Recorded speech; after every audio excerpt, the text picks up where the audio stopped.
Antes de eu fazer a homilia como tal, deixem-me fazer um pequeno esclarecimento. Por que estamos a celebrar o dia de hoje? A solenidade hoje teria sido celebrada ontem, mas a gente, por orientação do Senhor Bispo, temos que fazê-lo hoje.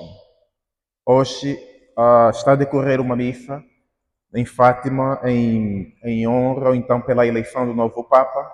E hoje, como é dia de São Pedro e São Paulo, São Pedro representa o primeiro Papa, então faz sentido que a gente celebre hoje, enquanto também fazemos menção ou memória da eleição do novo Papa.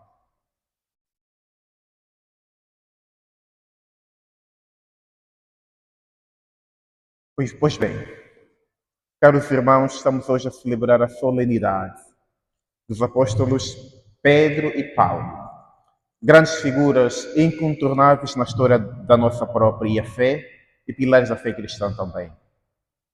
Por um lado temos Pedro, que foi um discípulo fiel de Jesus, que apesar das suas limitações enquanto ser humano, seguiu Jesus de perto, inclusive nos momentos mais sombrios da vida de Jesus.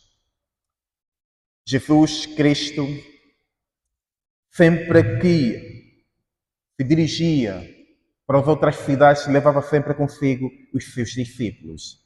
E Pedro sempre com ele.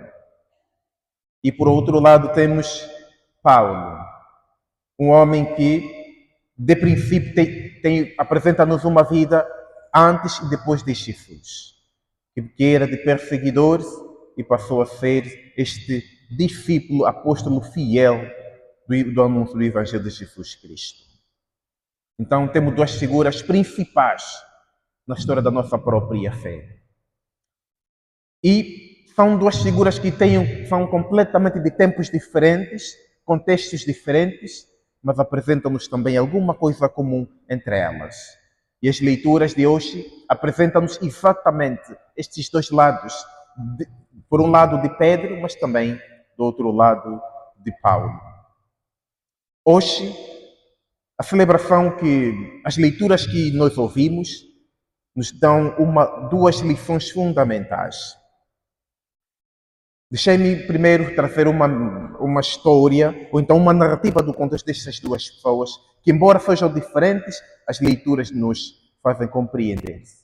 Na primeira leitura encontramos a narrativa da prisão de Pedro, que em nome do Evangelho ele é levado ao cárcere. E na segunda leitura encontramos Paulo, que vive momentos angustiantes. Embora sejam momentos angustiantes, ele está confiante, pois ele, apesar de ter sido levado, perseguido, também levado na prisão, ele continua convicto de que Deus lhe poderá dar a coroa de glória. Por isso ele vai dizer: combati o bom combate. Então nós podemos, tanto Pedro quanto Paulo, se encontram a viver momentos de dificuldades, mas não abandonam a sua esperança, a sua fé em Deus, pois ele compreende de que Deus poderá estar com ele e poderá os libertar em todos os momentos. E esta convicção é que os leva a seguir o Senhor em todos os momentos, a serem apóstolos de Jesus Cristo em todos os momentos, pois Deus não abandona os seus discípulos. Então, na primeira leitura, nós ouvimos como é que Pedro é liberto do cárcere, da prisão. Pedro se encontra preso e o anjo do Senhor o aparece, o tira da prisão. Mas alguma coisa importante que acontece aqui. Enquanto Pedro se encontra na prisão, diz o texto, a comunidade dos discípulos não parava de rezar por eles diante de Deus. Então nós estamos a ver aqui que toda a comunidade, embora estivesse a viver momentos de dificuldade, não abandonou a sua fé em Deus, confiou sempre em Jesus Cristo. Então nós podemos ver aqui que para todos aqueles que forem fiéis a Jesus Cristo, fiéis a Deus, poderão sempre atrair perseguições.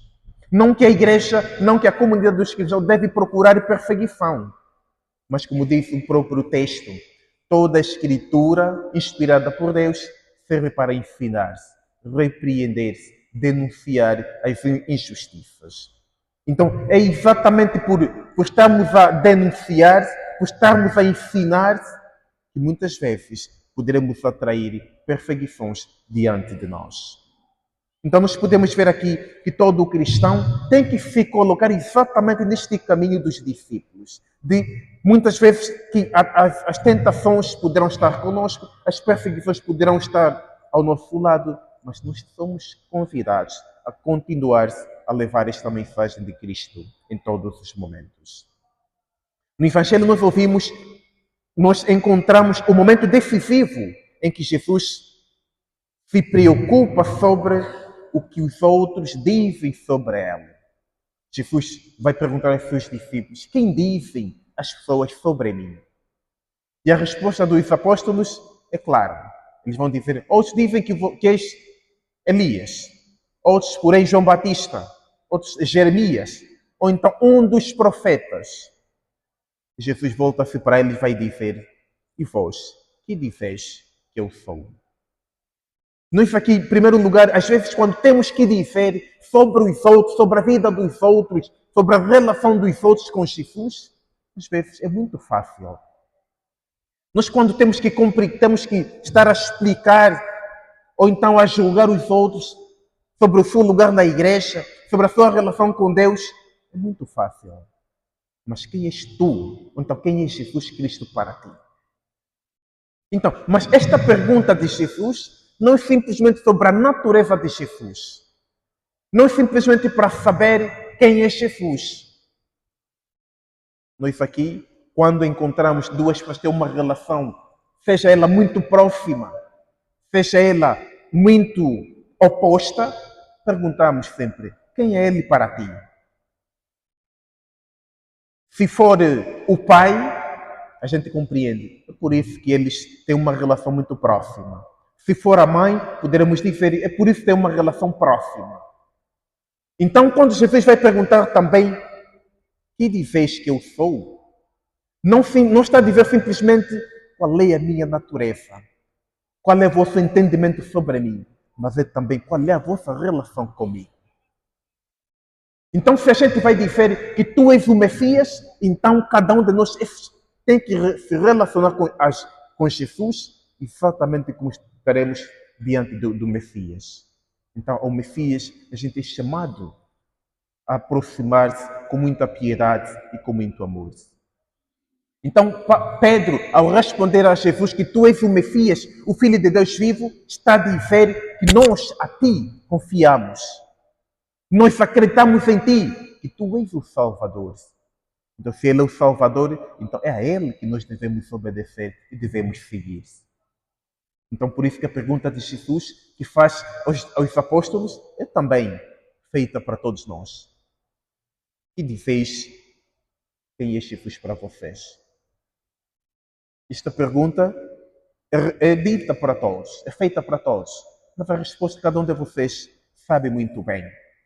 Se Jesus é para ti um irmão, então tem que ter uma relação próxima contigo. Então nós estamos a ver que Jesus sempre convida os seus discípulos para que tenham com ele uma relação de proximidade, uma relação de obediência, para que possamos realmente caminhar nos seus passos. A segunda leitura, caríssimos irmãos, encontramos Paulo que vai dizer a Timóteo: combati o bom combate, guardei a fé.